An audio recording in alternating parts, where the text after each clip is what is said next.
Minha amiga e meu amigo, a partir do ano de 2019, quando Bolsonaro tomou posse como presidente da República, todos os entes que compõem o sistema aqui no Brasil resolveram se unir, se hermanar para atingir um objetivo central: sabotar a administração Bolsonaro, mesmo que isso levasse dor e sofrimento aos brasileiros. E assim foi ao longo de quatro anos. Dentro desse processo de sabotagem, a grande mídia não ficou de fora.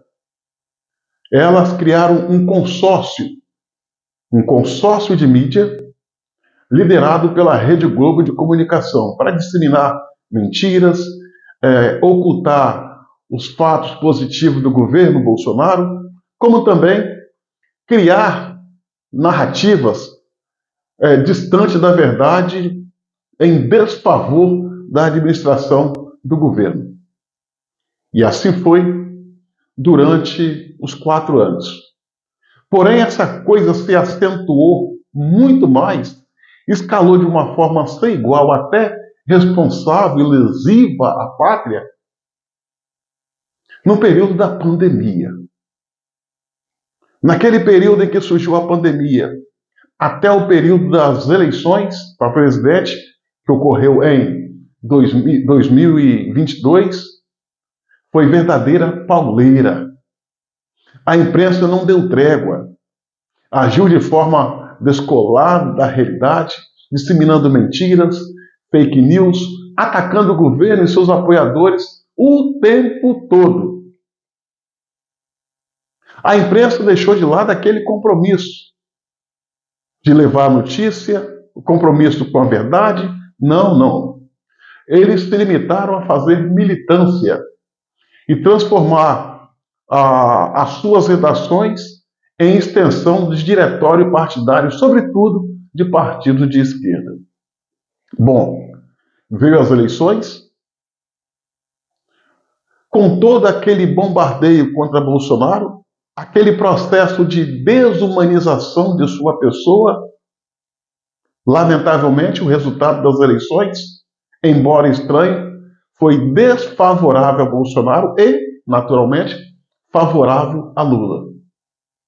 Lula assumiu como presidente.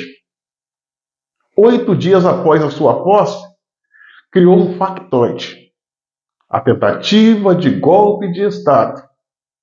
Narrativa que fez com que o Supremo Tribunal Federal processasse quase 2.000 pessoas, com penas absurdas, sob a alegação de golpe de Estado. Golpe de Estado sem armas, sem líderes, sem tanque, sem apoio das Forças Armadas, enfim. E a imprensa ali, sustentando todos esses arroubos autoritários do Supremo Tribunal Federal, muito especial do senhor Alexandre de Moraes, até tentando imprimir nele o título de salvador da nossa democracia.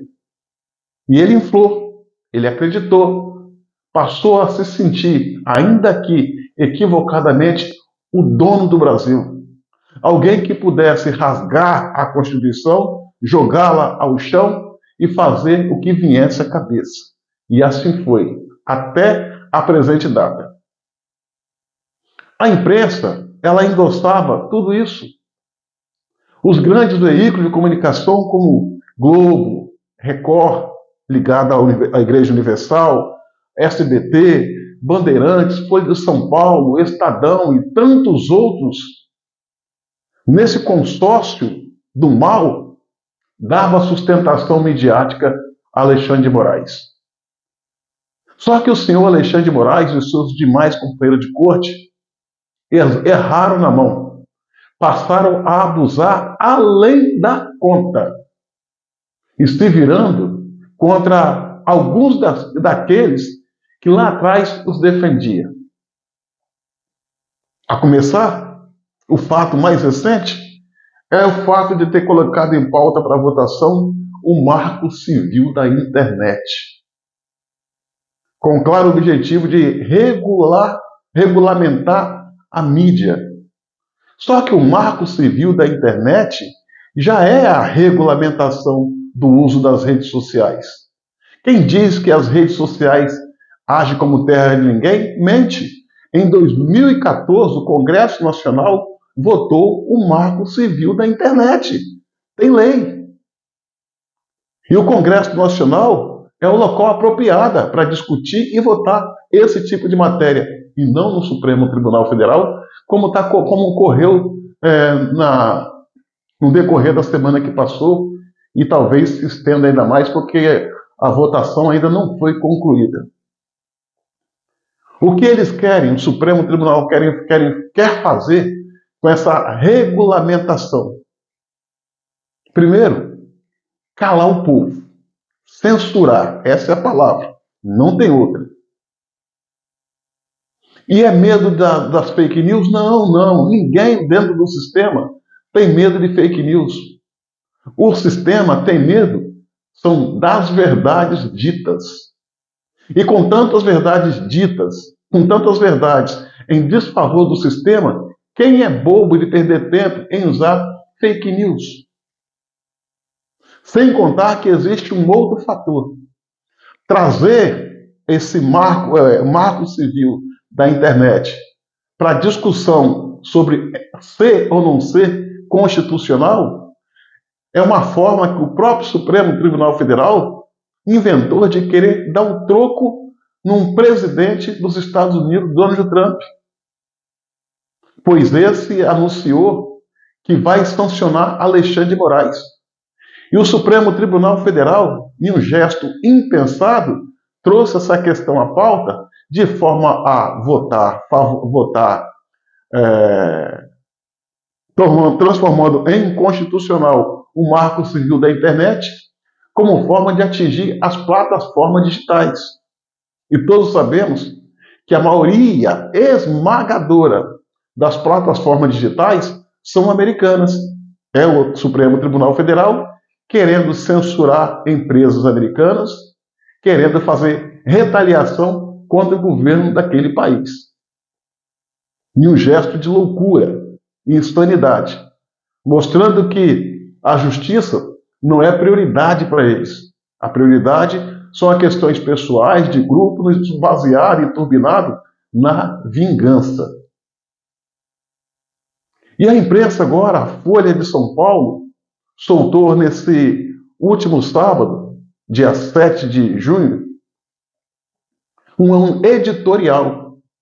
Nesse editorial, a imprensa, a Folha de São Paulo, critica duramente o ministro Alexandre de Moraes e os demais ministros e faz uma referência elogiosa ao ministro André Mendonça, porque esse, em uma votação anterior, pediu vista do projeto do Marco Civil da Internet e agora veio fazer a explanação do seu voto, que durou 2 sessões do Supremo Tribunal Federal, onde ele desseca toda a Constituição, mostrando claramente que o Marco Civil da Internet está dentro das regras democráticas, dentro daquilo que reza a Constituição, e que transformar o Marco Civil da Internet em constitucional é uma manifestação que visa a implantar a censura no Brasil. Ou seja, um veículo de comunicação já está se levantando para a realidade. Mesmo porque, senhoras e senhores, censura é sempre censura. Ela é um monstro que precisa se alimentar. Hoje, eles estão pegando a internet. Amanhã, não se assuste, o sistema, Supremo Tribunal Federal, vai se arvorar para cima da televisão, do rádio, do jornal, revista, enfim, todo veículo que é um fio condutor da verdade. E essa questão também de transformar o Marco Civil da Internet em constitucional, ou seja, regulamentando as redes sociais, passaria a responsabilidade por postagem não mais pelo autor da postagem, mas sim a plataforma. Quer dizer, se eu quero prejudicar a plataforma, eu coloco uma coisa desagradável, em desacordo com a realidade, quem responde sou eu? Não. No primeiro momento, não. Quem responde é a plataforma, sendo que eu sou responsável. E isso tende a se estender, porque uma vez indo para os veículos de comunicação, se estendendo, se espraiando, uma direção de um jornal, uma direção de uma rádio ou de uma TV faz um convite para alguém dar uma entrevista. Não sabe o que alguém vai falar. De repente, esse alguém fala algo que o sistema entende ser em desacordo com a lei. Quem vai ser punido? O entrevistado? Não, a emissora. Então, as emissoras já perceberam que embarcar e continuar nessa onda de regulamentar as redes sociais, hoje é as redes sociais, amanhã são os veículos de comunicação tradicional. Sem contar que hoje todos os veículos de comunicação, rádio, jornal e televisão, operam dentro das plataformas digitais, dentro da internet. E assim elas também seriam prejudicadas. Se pararam para entender? Ou seja, vou repetir, os veículos de comunicação tradicional têm a sua atividade normal, como sempre teve, mas também operam dentro da internet. Uma vez regulamentando a internet e eles forem entrevistar alguém, e esse alguém falar algo que esteja em desacordo e com a interpretação do sistema, o veículo vai ser punido. Ou seja, é a imprensa se levantando contra a tirania, a ditadura do Supremo Tribunal Federal, porque ela também passou a ser o alvo dessa maldade. O único veículo de comunicação no Brasil que está apoiando a derrubada do marco civil da internet e a regulamentação das redes sociais chama-se Rede Globo de Comunicação, e eu explico por quê. A Rede Globo ela perdeu muita influência, muito telespectador, perdeu muito patrocínio no campo da publicidade para as redes sociais. A Rede Globo ela sonha, ela apoia essa medida porque ela entende que se essa medida vem, enfraquece as redes sociais. Com isso, muita gente sai das redes sociais e volta para assistir a Globo como assistia antigamente. Ter a Globo como uma fonte de comunicação. Essa é a expectativa dela. É por essa razão que ela ainda está ali, agarradinha com o Supremo Tribunal Federal, batendo palmas para tudo que eles fazem de errado, enquanto os outros de comunicação falam, opa, começou com a população, a gente estava apoiando, mas está chegando na gente. Olha, para finalizar, minha amiga e meu amigo, a imprensa brasileira como um todo precisa se levantar. Esse editorial da Folha de São Paulo, desse dia 7 de junho, não é tão somente uma demonstração de que ela está pulando do barco. É uma cortina de fumaça para ela dizer, ó, tô fora. O que vai acontecer daqui para frente não tem a ver com a gente. Ela tem também a intenção de tirar o reto da reta. Porque se o Brasil vive essa condição, é graças a uma grande parcela de contribuição para toda essa bagunça, esse caravançará, é por causa da imprensa. É por causa da imprensa que deu sustentação a essa ditadura que o Brasil vive hoje. Seria muito bom se todos os veículos de comunicação que até aqui vieram com o Supremo Tribunal Federal endossando as suas maldades, que despertassem para a realidade como está fazendo neste ensaio a Folha de São Paulo, para o bem do Brasil e para o bem da democracia.